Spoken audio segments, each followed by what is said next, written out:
ओम शांती. आजची तारीख आहे 31/12/2025.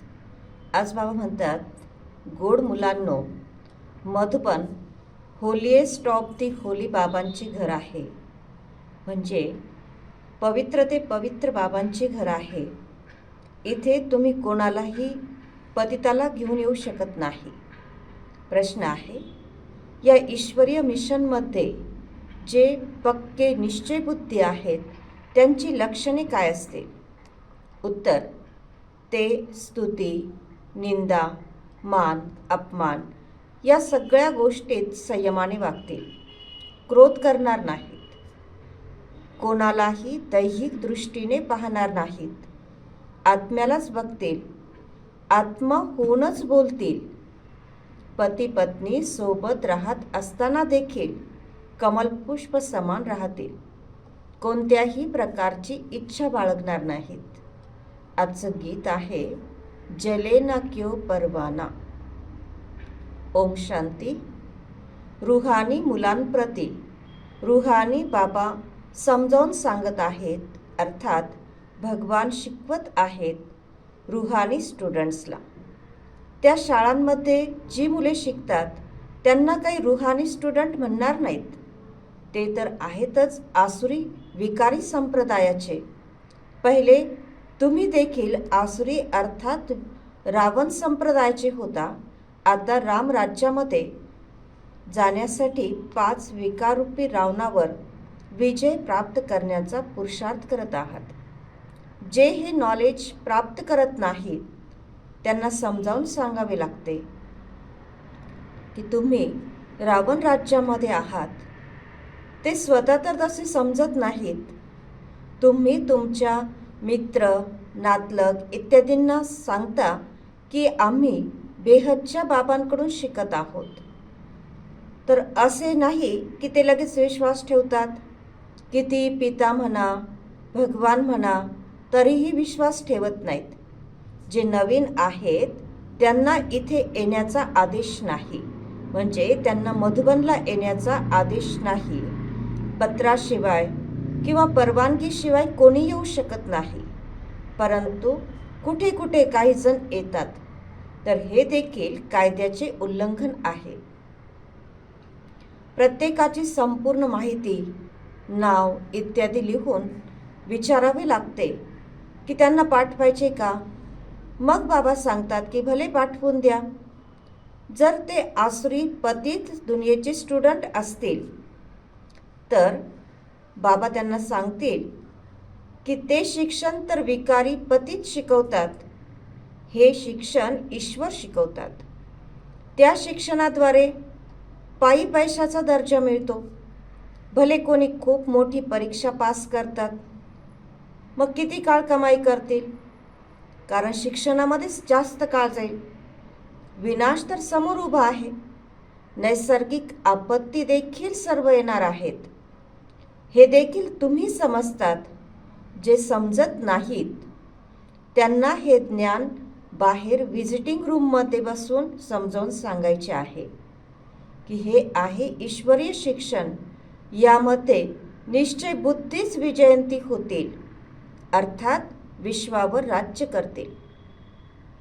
आपण बघतो अंगठीमध्ये देखील जेव्हा रत्न घालतात त्यामध्ये पुखराज, नीलम, पोळे अशी रत्ने देखील असतात. तर कोणत्या रत्नाची किंमत 1000 रुपये तर कोणाची किंमत 10-20 रुपये असते. मुलांमध्ये देखील नंबरवार आहेत. कोणी तर शिकून मालक बनतात आणि कोणी मग शिकून दासदासी बनतात. राजधानी स्थापन होत आहे ना, तर बाबा बसून शिकवत आहेत. इंद्र देखील त्यांनाच म्हटले जाते, म्हणजे शिवबाबांनाच इंद्र म्हटले जाते की जे ज्ञानाची वर्षा करतात. ज्ञान तर बाबांव्यतिरिक्त इतर कोणीही देऊ शकत नाही. तुमचे एम ऑब्जेक्टच हे आहे, म्हणजे आपलं लक्षच ते आहे. जर विश्वास बसला की ईश्वर शिकवत आहेत तर मग ते शिक्षण सोडणारच नाहीत. बाबांना खिवय्या म्हणजेच नावाडी देखील म्हटलं जातं. तर बाबा म्हणतात, तुम्ही आहात नौका नावाडी येतात आणि सर्वांची नौका पार करण्यासाठी म्हणतात देखील की सत्याची नाव हलेल डुलेल परंतु बुडणार नाही. तर आपली जीवनरूपी नाव जी आहे ती पार घेऊन जाणारे खिवय्या नावाडे बाबाच आहेत. बाबा म्हणतात मधुबनला हा हॉल हे होलिएस्ट ऑफ होली आहे, म्हणजे पवित्र ते पवित्र आहे. पोपला सुद्धा होली म्हणजे पवित्र म्हटले जाते. हे तर बाबा आहेत होलिएस्ट ऑफ द होली म्हणजे परम पवित्र. बाबा म्हणतात या सर्वांचे मलाच कल्याण करायचे आहे, म्हणजे सर्व आत्म्यांचे कल्याण बाबांनाच करायचे आहे. मग ते कुणी पोप असो किंवा कुणी असो त्यांचे कल्याण बाबांनाच करायचे आहे. या सर्वांचा विनाश होणार आहे, परंतु हे देखील काही सर्वजण थोडेच समजतात. भले ऐकतात परंतु एका कानाने ऐकून दुसऱ्या कानाने सोडून देतात. ना स्वतः काही धारणा करत ना इतरांकडून करवून घेत. बाबा म्हणतात hear no evil see no evil, म्हणजे वाईट बघू नका आणि वाईट ऐकू नका. ते तर माकडाचे चित्र दाखवतात दुनियेमध्ये, परंतु हे तर मनुष्यासाठी म्हटले जाते. मनुष्य तर यावेळी माकडापेक्षाही वाईट आहेत. नारदाची कथा देखील तयार करून ठेवलेली आहे. त्याला म्हटलं की तू तुझे तोंड तर बघ, आतमध्ये 5 विकार तर नाही आहेत ना. जसा साक्षात्कार होतो, हनुमानाचा देखील साक्षात्कार होतो ना. बाबा म्हणतात कल्प कल्प असे होते, सतयुगामध्ये अशा कोणत्याही गोष्टी नसतात. ही जुनी दुनियाच नष्ट होणार आहे. जे पक्के निश्चयबुद्धी आहेत ते समजतात की कल्पापूर्वी देखील आपण असे राज्य केले होते. बाबा म्हणतात मुलांनो, आता दैवी गुण धारण करा. कोणतेही नियमबाह्य काम करू नका, म्हणजे ईश्वरीय नियमांच्या बाह्य काम करू नका. निंदा स्तुती सर्व गोष्टींमध्ये धैर्यता धारण करा. क्रोध असता कामा नये. तुम्ही किती उच्च स्टुडंट आहात, भगवान बाबा शिकवत आहेत, ते डायरेक्ट शिकवत आहेत, तरी देखील कितीतरी मुले विसरून जातात, कारण साधारण तण आहे ना. बाबा म्हणतात देहधारीला पाहिल्याने तुम्ही हे ज्ञान तितकेसे आत्मसात करू शकणार नाही. तर आत्म्याला बघा, आत्मा इथे भ्रुकुटीच्या मध्यभागी राहते. आत्मा ऐकून मान हलवते. नेहमी आत्म्याशी बोला. तू आत्मा या शरीररूपी तख्तावर बसलेली आहेस. तू तमोप्रधान होतीस, आता सतोप्रधान पण. तर स्वतःला आत्मा समजून बाबांची आठवण केल्याने देहाचे भान निघून जाईल. अर्ध्या कल्पापासून देह अभिमान राहिलेला आहे. यावेळी सर्व देह अभिमानी आहेत. तर आता बाबा म्हणतात की देही अभिमानी बना. आत्मा सर्व काही धारण करते, खाते पिते सर्व काही आत्माच करते. बाबांना तर अभोक्ता म्हटले जाते, ते निराकार आहेत. हे शरीरधारी सर्व काही करतात, ते काहीच खातपीत नाहीत, अभोक्ता आहेत.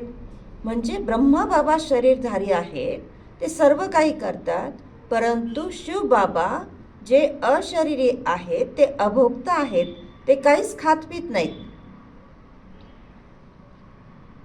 तर यांची मग लोक कॉपी करतात. लोकही म्हणतात की आम्ही काही खातपीत नाही, आम्ही अभोक्ता आहोत. दुनियेमध्ये म्हणतात की कलयुग अजून 40,000 वर्ष बाकी आहे. तर घोर अंधारामध्ये आहेत. याला अज्ञानाचा अंधकार म्हटले जाते. भक्ती मार्ग आणि ज्ञान मार्गामध्ये रात्रंदिवसाचा फरक आहे. बाबा म्हणतात या डोळ्यांची खूप काळजी घ्यायची आहे.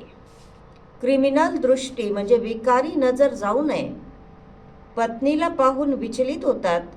तर बाबा म्हणतात अरे तुम्ही तर भाऊ बहीण कुमार कुमारी आहात ना, मग कर्मेंद्रिय चंचल का होतात. मोठ्या मोठ्या लखपती करोडपतींना देखील माया संपून टाकते. गरिबांना देखील माया एकदम मारून टाकते. मग म्हणतात की बाबा मी हरलो. बाबा म्हणतात, अरे 10 वर्षानंतर सुद्धा हार खाल्लीस, आता तर पाताळात जाऊन पडलास. मग आतून समजतात की याची अवस्था कशी आहे. काही जण तर खूप चांगली सेवा करतात. कन्यांनी देखील भीष्म पितामह इत्यादींना बाण मारले आहेत ना. गीतेमध्ये थोडेफार आहे, परंतु हे तर आहे भगवान वाच. जर श्रीकृष्ण भगवानाने गीता ऐकवली तर मग असे का म्हणतात की मी जो आहे जसा आहे कोणी विरळाच मला जाणतो. म्हणजे दुनियेमध्ये म्हणतात की श्रीकृष्ण भगवंताने गीता ऐकवली, परंतु जर समजा श्रीकृष्णाने गीता ऐकवली, मग गीतेमध्ये असं का म्हटलेलं आहे परमेश्वराने की मी जो आहे जसा आहे कोणी विरळाच मला जाणतो.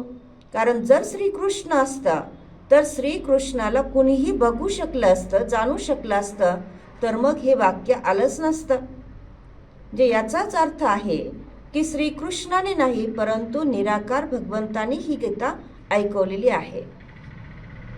मग बाबा म्हणतात मनुष्य हे थोडेच समजतात की यावेळी सर्वच जण पतित तमोप्रधान आहेत. म्हणतात देखील की हे पतित पावन, परंतु स्वतःला पतित समजत नाहीत. बाबा म्हणतात मुलांना बाबा किती चांगल्या प्रकारे समजावून सांगतात. बाबांची बुद्धी तर सर्व सेंटरवरील अनन्य मुलांकडे जाते. ज्या वेळेला असे अनन्य मुलं बाबांच्या समोर असतात त्यावेळेला बाबांचा ज्ञानाचा डान्ससुद्धा खूप चांगला होतो. आणि ज्या वेळेला मुलं नसतील समोर त्यावेळेला बाबांचा बुद्धियोगसुद्धा अशा सेंटरवर असणाऱ्या बच्चांकडे जातो. अच्छा, गोड गोड खूप खूप वर्षानंतर भेटलेल्या मुलांप्रती मातपिता बापदादांची प्रेमपूर्वक आठवण आणि सुप्रभात. आत्मिक पित्याचा आत्मिक मुलांना नमस्ते. आणि आम्हा गोड गोड मुलांचा आपल्या मातपिता बापदादांना प्रेमपूर्वक आठवण, सुप्रभात आणि नमस्ते. धारणेसाठी बाबा मुरलीतून मुख्य सारांश सांगत आहेत. जी गोष्ट काही उपयोगाची नाही त्याला एका कानाने ऐकून दुसऱ्या कानाने सोडून द्यायचे आहे. Hear no evil, see no evil. बाबा जी शिकवण देतात त्याला धारण करायचं आहे. कोणत्याही हदच्या इच्छा ठेवायच्या नाहीत. दृष्टीची खूप काळजी घ्यायची आहे. क्रिमिनल दृष्टी म्हणजेच विकारी दृष्टी जाऊ नये. कोणतीही कर्मेंद्रिय चंचल होऊ नयेत. आनंदाने भरपूर राहायचे आहे. आज बाबा वरदान देतात, मायेच्या खेळाला साक्षी होऊन बघणारे सदा निर्भय मायाचित भव. जसजशी तुम्हा मुलांच्या स्टेजमध्ये म्हणजे स्थितीमध्ये अजून प्रगती होत जात आहे, तर आता मायेचा वार होता कामा नये. माया नमस्कार करण्यासाठी यावी, वार करण्यासाठी नाही.